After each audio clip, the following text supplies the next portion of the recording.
कल हम इधर रुके थे, आरोग्य औषध इन व्रण, मतलब कि व्रण में आरोग्य औषध हम कौन सी देते हैं। ये क्वेश्चन आ चुका है, इसी बार आया था आरबी में। तो ऑप्शन में था बरा, बरा बरा 2 वर्ड लिखा था, पूरा पूरा 2 वर्ड लिखा था, या कुछ भी इनमें 4 ऑप्शन थी, अलग अलग चेंज कर दिया था। तो व्रण में हम क्या देते हैं, क्योंकि उन्होंने लिखे थे सिनोनिम। ये त्रिफला और गुगुल के सिनोनिम है। बरा होता है त्रिफला, एक होता है बरी। बरा होता है त्रिफला, बरी आ गया तो बरी होती है शतावरी। तो ध्यान रखना ऑप्शन में बरी भी होगा।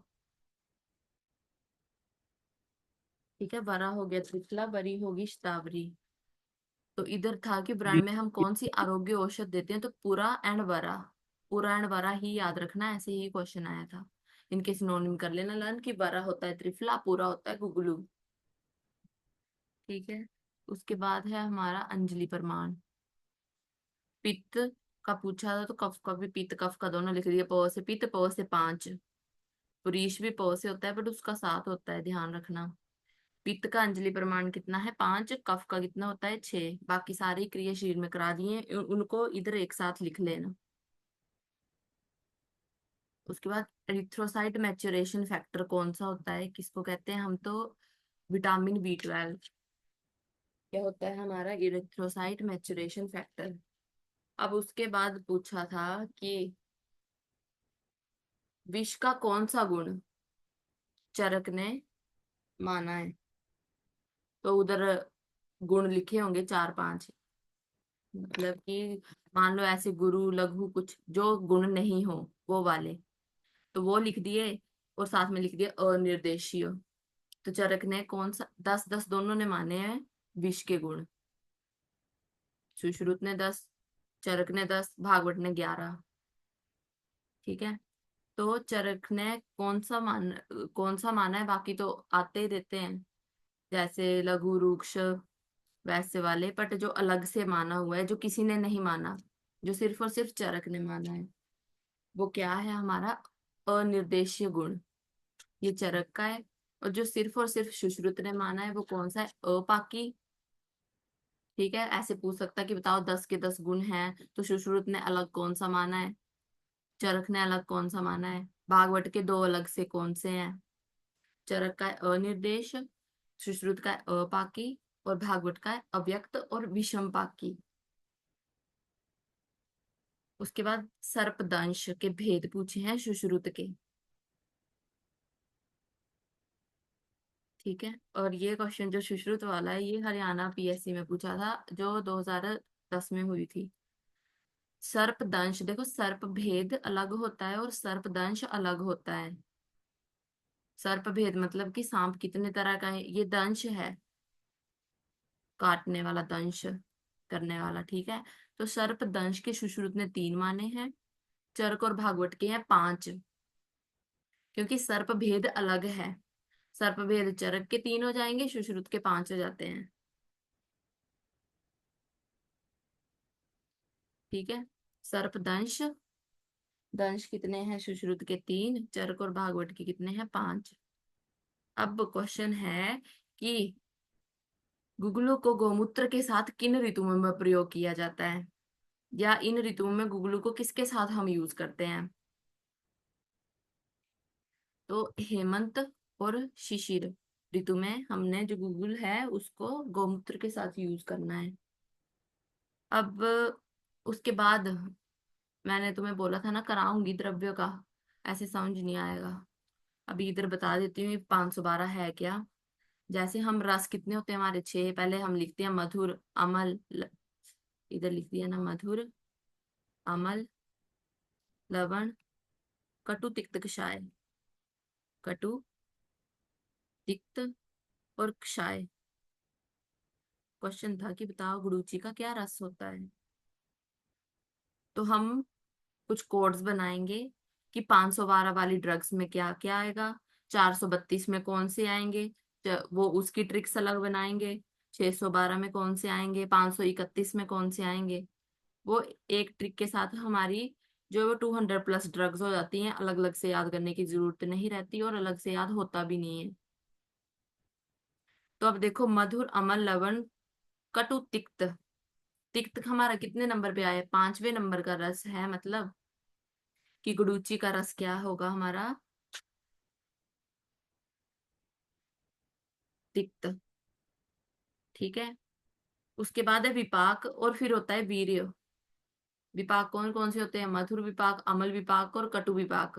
तो मतलब गुडूची का विपाक क्या है? वन मतलब विपाक तीन होते हैं ना, मधुर, अमल और जो हमने अवस्था पाक निष्ठा पाक किए थे, कि पहले ये अवस्था थी, फिर ये अवस्था, फिर ये अवस्था क्रिया शरीर में। ठीक है। तो क्या है? मधुर विपाक, अमल और कटु विपाक। ठीक है। तो वन का मतलब है पहला नंबर, पहले पे क्या है? मधुर। अब उसके बाद आता है हमारा वीर्य। वीर्य दो होते हैं, उष्ण वीर्य, शीत वीर्य। पहले शीत आता है फिर उष्ण। शीत वीर्य, उष्ण वीर्य। तो दो मतलब कौन क्या वीर्य है इसका? उष्ण वीर्य की है। ठीक है। वैसे अब ये गुरुजी का पूछा था, अश्वगंधा का भी लिख लिया, क्योंकि ये दोनों ही रसायन के पर्पस पे भी इनका यूज करते हैं। ये भी 512 की ड्रग है। तो इनका कोड बनाएंगे, उस कोड से हम पकड़ लेते हैं कि हाँ इसमें क्या क्या ड्रग्स आ रही हैं हमारी। तो अभी जैसे तो क्वेश्चन में जो आ गया उसको याद कर लो कि वो कौन से नंबर की ड्रग है। साथ साथ में जब कोड वाले की बारी आएगी वो तब कर लेंगे। ऐसे क्या होगा कि जो क्वेश्चन आ चुका होगा वो डायरेक्ट याद हो जाएगा, कि मान लो कभी रिपीट हो भी गया तो कोड पे ज्यादा ध्यान देने की जरूरत नहीं पड़ेगी, क्योंकि हमें ऑलरेडी वो पहले से रटा पड़ा होगा। ठीक है। नहीं पता चला होगा कैसे डिकोड किया तो क्लास के बाद फिर से पूछ लेना। उसके बाद है षाढ़ंगर। अब ऐसे था, क्वेश्चन किस पे था कि भलातक फल मज्जा को किसके अंडर लिया गया है? वाजीकरण में, शुक्र जनक प्रवर्तक में, शुक्र प्रवर्तक में, या जनक प्रवर्तक में। ऐसा होता है। शुक्र प्रवर्तक, शुक्र जनक प्रवर्तक, वाजीकरण, ये अलग अलग होते हैं। शुक्र प्रवर्तक ड्रग्स अलग हैं, शुक्र जनक प्रवर्तक ड्रग्स अलग हैं। जनन मतलब जो सहायता करती हैं। ठीक है। तो क्वेश्चन आया था भलातक फल मज्जा, तो क्या है? ये शुक्र जनक प्रवर्तक, पर हमने सारे ही लिख लिए। अब आया भलातक फल मज्जा। अब टॉपिक रिपीट हो गया तो हमारा साथ का हो जाएगा कवर की शुक्र जनक प्रवर्तक में क्या क्या आएगा? दूध, मांस। ठीक है। मांस मत लिख देना, फ्लैश नहीं है ये। मांस, भलातक फल मज्जा और आंवला। उसके बाद एक्सपायरी डेट पूछी है गुटिका, जो गुलिका और लेप की कितनी एक्सपायरी डेट होती है? तो 1 ईयर्स तक, 1 साल तक इनको हम यूज कर सकते हैं। उसके बाद क्या है? एक्सपायर हो जाती है ये गुटिका और लेप। उसके बाद है ब्रूसीन। ये है द्रव्य कौन से क्वेश्चन, जो केमिकल कॉन्स्टिट्यूएंट्स आते हैं। और इस बार के आरआईवीएम के पेपर में था, वासा का पूछा था कि ब्रोमी हेक्सीन। ये मैंने कराया था, आया हुआ था हमारा ये कहीं पे, मॉडर्न में आया होगा या इधर ही कहीं। ब्रोमी हेक्सीन वो किससे निकलता है? वासा से। ये है ब्रूसीन, ये किससे निकलता है? कुपिल्लू से। और ये जो अभी हरियाणा पीएससी का हुआ था, उधर कपिल्लू का ही विष तेंदुक करके, कि बताओ विष तेंदुक किसका पर्याय है? कपिल्लू का पर्याय क्या है? तो क्या होता है कि जैसे हमें क्वेश्चन कभी आते हैं ना, तो उस क्वेश्चन के आसपास की हम हर एक चीज पढ़ लें। अभी तो केमिकल कॉन्स्टिट्यूएंट है, इसके पर्याय कर लें, इसकी फैमिली, इसके बोटेनिकल नेम सब कर लें। कोई आराम से टेस्ट निकाल लेगा, आराम से, कोई दिक्कत नहीं आएगी। पर ऐसा कोई करता नहीं है, क्योंकि हम क्वेश्चन करते हैं जो आंसर है उसको बस ऐसे याद करते हैं। इसलिए हमेशा कभी भी क्वेश्चन करो खुद से भी तो ऐसे नहीं है कि उसमें 4 ऑप्शन दी होती हैं, आसपास के ऑप्शन भी देखो उसमें क्या है, एक्स्ट्रा है। उसके बाद है सिद्ध मकर ध्वज। हम्म। तो सिद्ध मकर ध्वज बनाने में कौन सा यंत्र उपयोग होता है? तो हमारा बालू का यंत्र। बालू का रेत जिसमें भरते हैं हम। उसके बाद है रस प्रॉपर्टी के कंटेंट और उनकी रेशो। तो पारद, गंधक और स्वर्ण कितना पड़ा है इनमें? 4:4:1। सोना क्या है? महंगा होता है तो वो सबसे कम पड़ा है। ठीक है। पर आपने कौन सी याद रखनी है? ये जो 1:1:1/4। इसमें क्या किया इन्होंने, ये जो 4 4 1 है, इसको 4 4 से सभी को डिवाइड कर दो, क्योंकि सबसे ज्यादा भाग में डला होता है हम उससे डिवाइड कर देते हैं उस चीज को। तो 4 से 4 डिवाइड किया ऑटोमेटिकली 1 आया, 4 से 4 डिवाइड किया ऑटोमेटिकली 1 आया। फिर क्या किया, एक को 4 से किया, 1/4 हो गया। तो 1:1 ऐसे पूछेंगे स्वर्ण परपटी में, जो है वो स्वर्ण की मात्रा बताओ, कितने भाग डला है, पारद की बताओ, गंधक की बताओ। ये Hg मतलब पारद, सल्फर मतलब गंधक, ठीक है। और ये गोल्ड। तो 1:1:1/4। उसके बाद ऐसा आता है कि शिला जतु जलकर, मैंने बताया था निर्धूम परीक्षा किसकी की जाती है, डॉक्टर ऋषभ। 2 ड्रग्स बताई थी और ये भी बताया था प्रायोरिटी किसको लगानी है।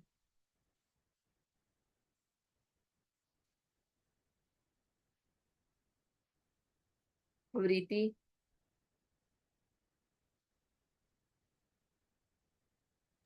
एक बार ऑप्शन बता दीजिए। मनाशिला, हरताल, शिलाजीत, भलातक। मैम प्रायोरिटी हड़ताल को लगाते हैं। ओके ठीक। ओके ठीक है, गुड।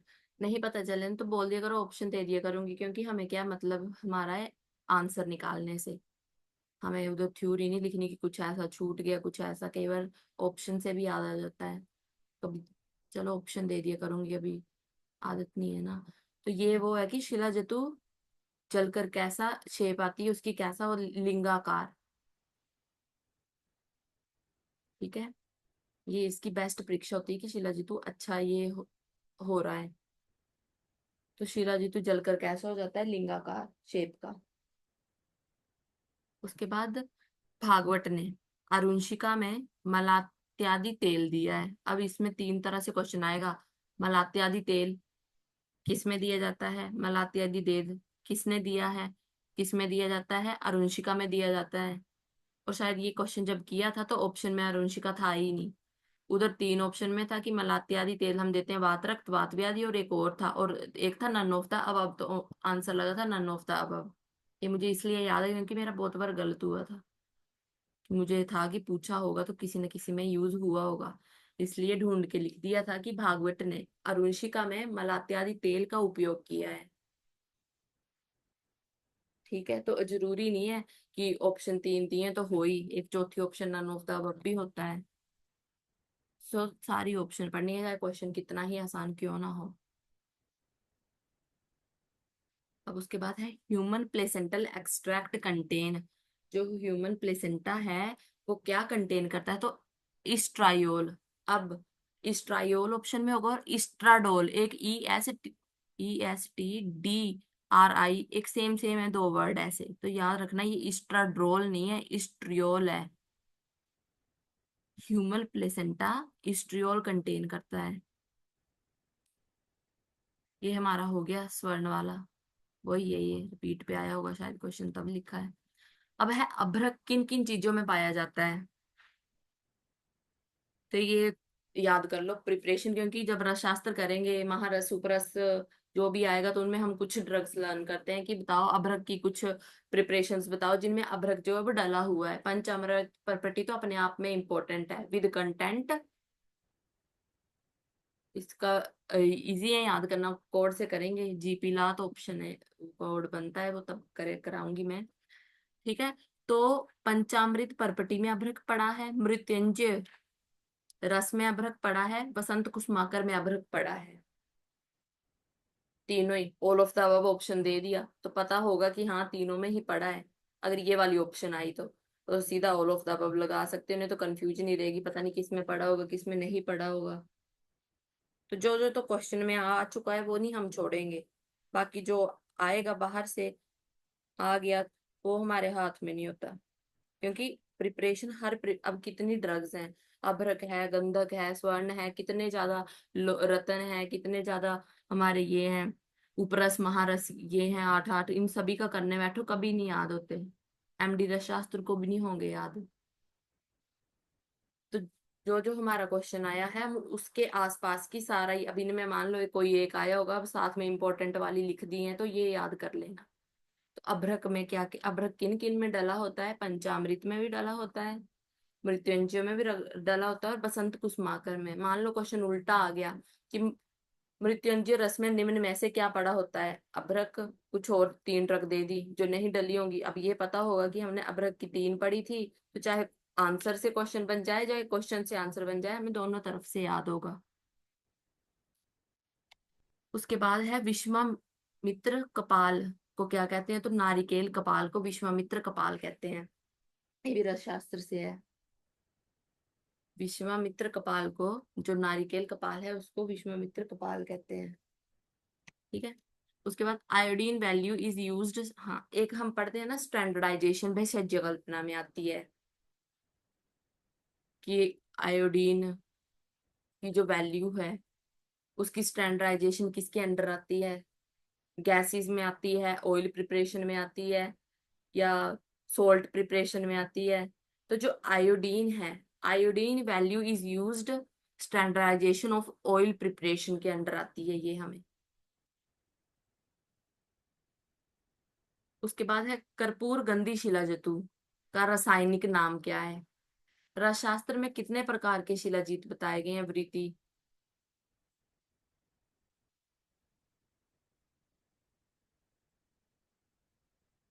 चरक ने कितने शिलाजीत बताए हैं? सुश्रुत ने कितने बताए हैं? और रसशास्त्र में कितने हैं? डॉक्टर ऋषभ। चरक ने 4 बताए हैं। ओके, ठीक है। रस सुश्रुत। शास्त्र में 2 ही हैं। कौन कौन से? एक कर्पूर गंधी, एक गोमूत्र गंधी। और श्रेष्ठ कौन सा है? गोमूत्र गंधी। ओके, ठीक है, गुड। ठीक है, तो अब पूछा है इधर की, और ये भी याद रखना, अभी तुम्हें नहीं शायद कराया मैंने, डाली है इसकी मैंने वीडियो, यूट्यूब पे डली होगी, मैंने कहा भी था देख लेना किसी को अगर देखना होगा तो। जो शिलाजीत है ना उसका शोधन में तो बहुत ज्यादा चीजें आती है, बट जो कर्पूर गंधी शिलाजीत है उसका शोधन हम स्पेशली किससे करते हैं? एल्ला स्वरस से। एल्ला स्वरस से करते हैं, ध्यान रखना। ओके। और कर्पूरगंधी शिलाजितु का ये पूछा है रासायनिक नाम क्या है? इसका रासायनिक नाम शोरा। शोरा। उसके बाद है अपसुमंजनम पीड़ितो मुद्रा। अब अवलेह की आई थी हमें करते टाइम, आशा वरिष्ठ की आई थी, दोनों की करा दी थी मैंने, शायद फर्स्ट लेक्चर में आई होगी या सेकंड में। तो उसको रिपीट करके इधर लिख लेना। उधर कैसे क्वेश्चन बना था, इधर कैसे बना है, उधर क्या पूछा था, इधर क्या पूछा है, तो जहां वो लिखा होगा उसको रिपीट पे फिर से लिख लेना। अपसुमंजनम पीड़िते मुद्रा, अवलेह क्या है? मुद्रा उसको हम जब वही इस पे उंगलियों पे लगाते हैं तो वो क्या है? आराम से उसका उंगलियों में वो होता है ना कि छप जाना उंगलियों में, जो हम टेस्टिंग करते हैं उसमें कोई वाटरी कंटेंट नहीं हमें शो होना। अब अबले बना रहे हैं तो मान लो किसी, हम कब तक उसको जो है वो अबले को पानी उसमें बात में पकाते रहते हैं जब तक उसमें जो है उसका वाटरी कंटेंट खत्म ना हो जाए। तो जब हम उसको मुद्रा में अपनी उंगली के साथ प्रेस करेंगे तो आराम से एकदम अच्छे से फैलेगा। ऐसे नहीं है कि पानी रह गया उसमें तो वो फैलने के बजाय आधा टूट के नीचे गिर गया। ठीक है, और बाकी के जो लक्षण थे इसके वो इधर साथ में लिख लेना, आशा वरिष्ठ के भी और अवलेय के भी। ठीक है, खत्म। ये हो गया।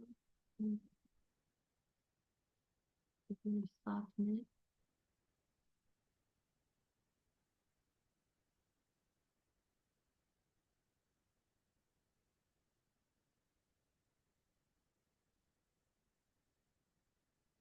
है टाइम, ये इधर ही कर लेते थोड़ा सा।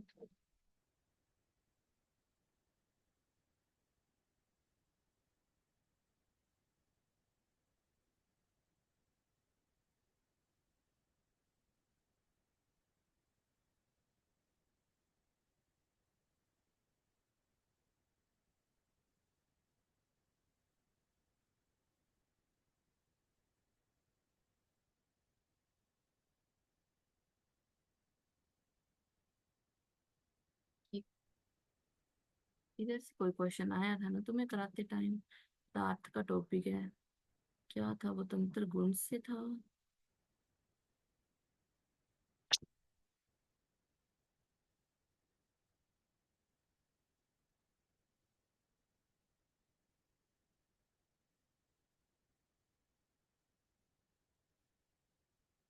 किसी को याद है, एक आया था वो, उनमें ऐसे कुछ भी नहीं था, वो तंत्र दोष था कि तंत्र गुण भी निकला, ये तो इधर ही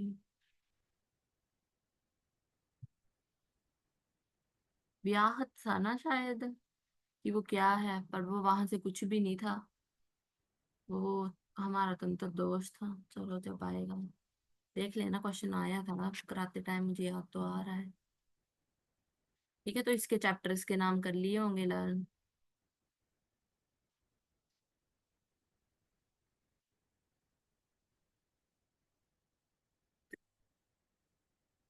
ये देख लेना कि चरक के पहले दूसरे पहले चैप्टर में 23 प्रश्न पूछे गए हैं, और चैप्टर के नाम तो लर्न हो ही गए होंगे। पहले में क्या 23 प्रश्न पूछे गए हैं और दूसरे में 36।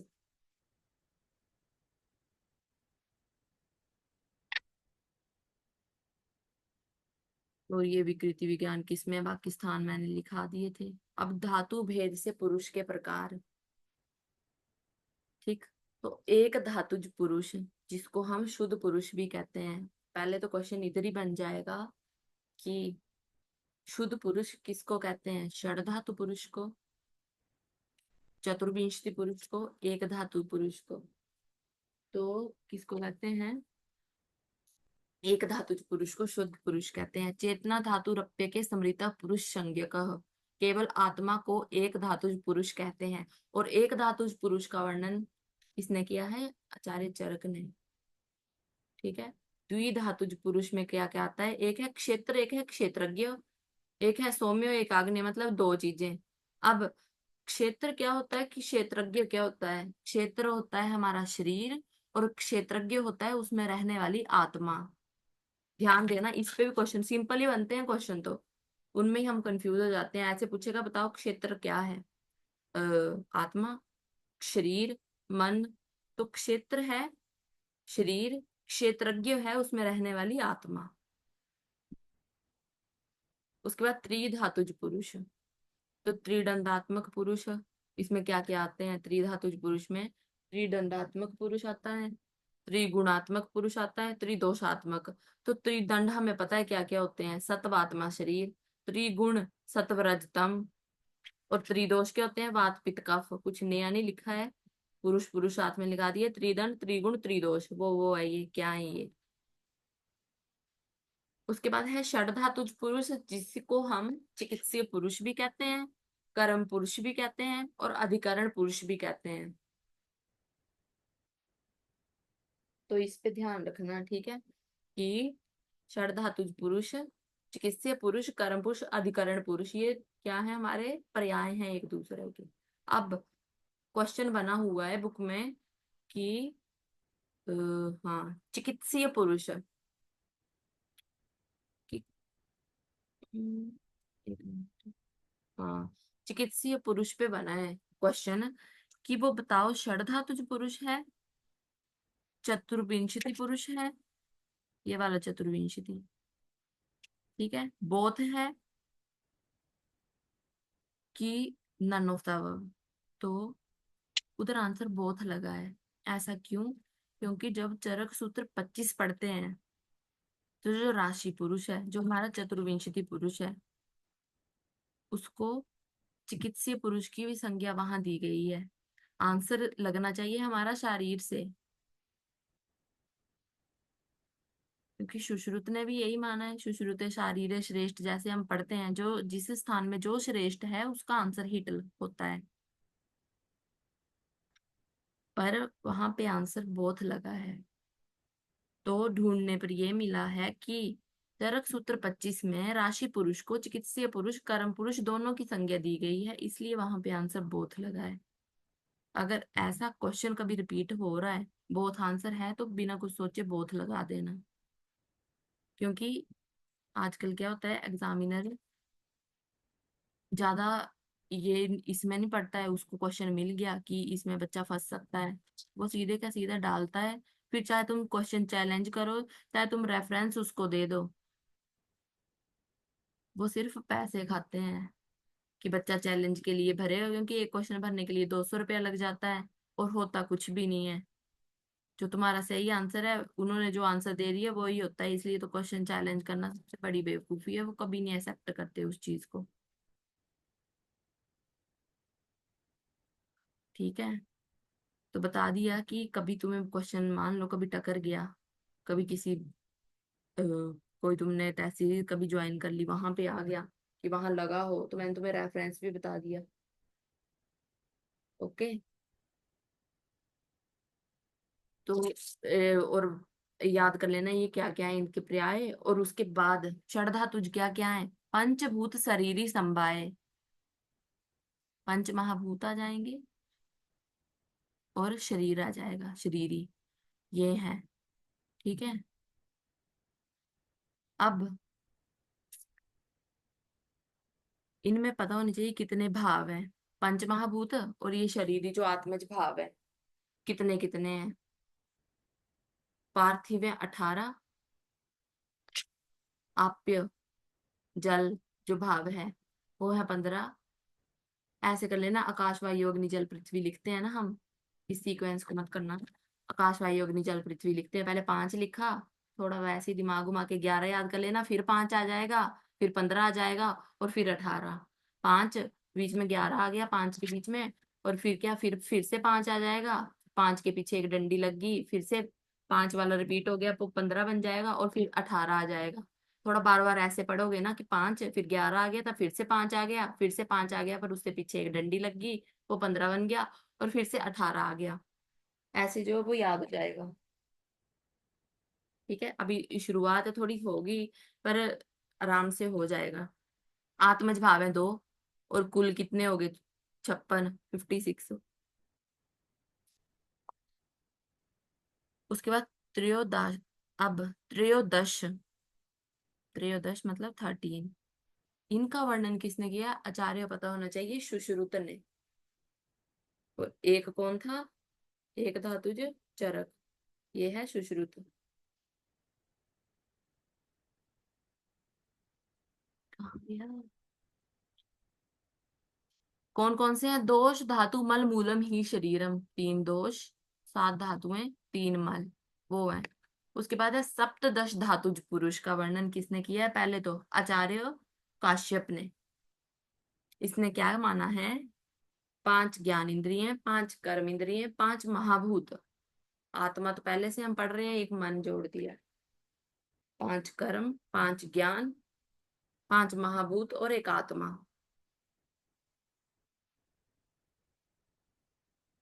ओके। देन है अपना राशि पुरुष, चतुर्विंशति पुरुष, संयोग पुरुष, पर्याय याद कर लेना। ठीक है।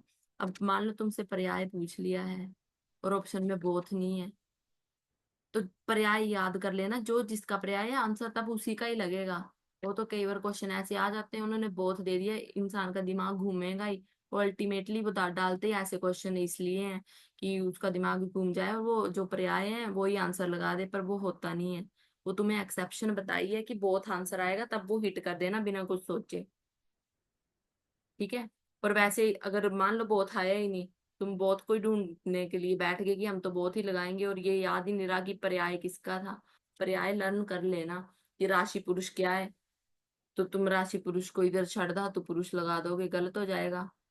चतुर्विंशति पुरुष है राशि पुरुष, संयोग पुरुष है राशि पुरुष, लोक पुरुष है राशि पुरुष, ये षड धातु है, चिकित्सीय कर्म और अधिकरण।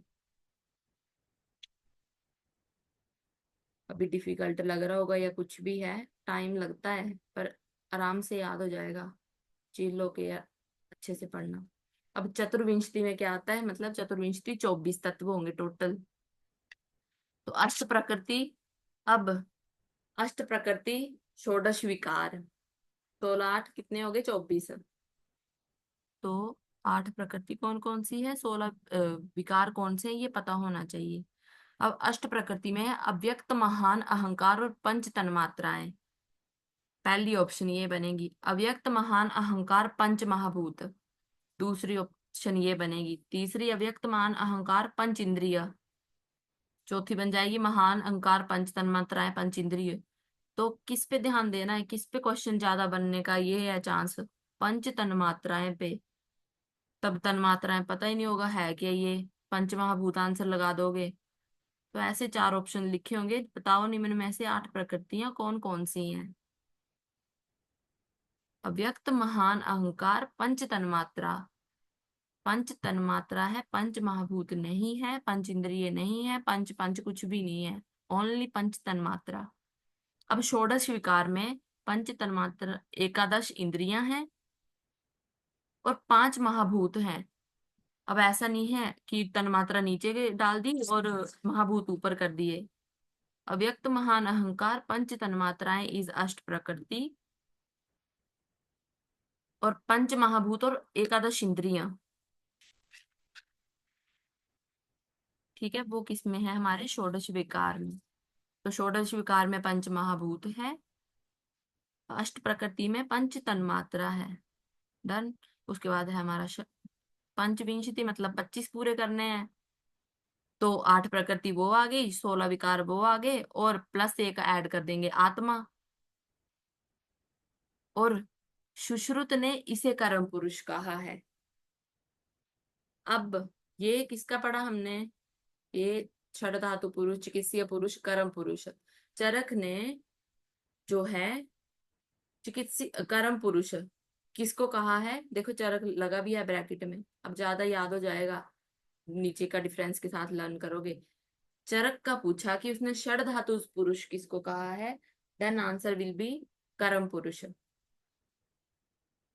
सॉरी, कर्म पुरुष चरक ने किसको कहा है, देन आंसर विल बी षड धातु पुरुष।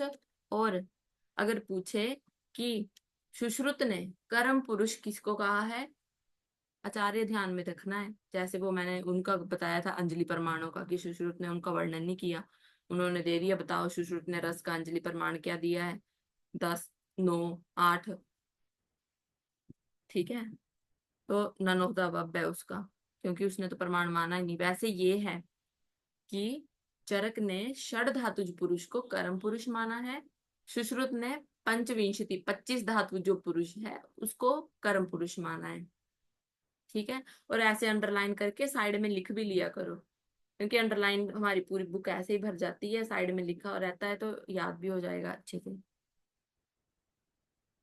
ये सेम वही है, कुछ खास नहीं, वही रिपीट हुआ है ऊपर वाला ही टेबल।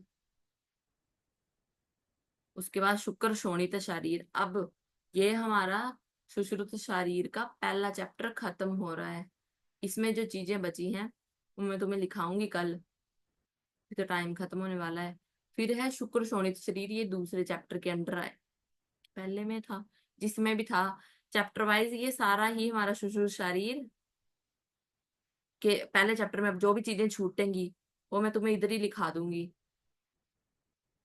ठीक है, फिर मटेरियल क्या होगा, एक जगह इकट्ठा होगा तो लर्न करने में आसानी रहती है, इधर उधर हर चीज नहीं खोलने पड़ती। और टेस्ट दे देना जो डाला है।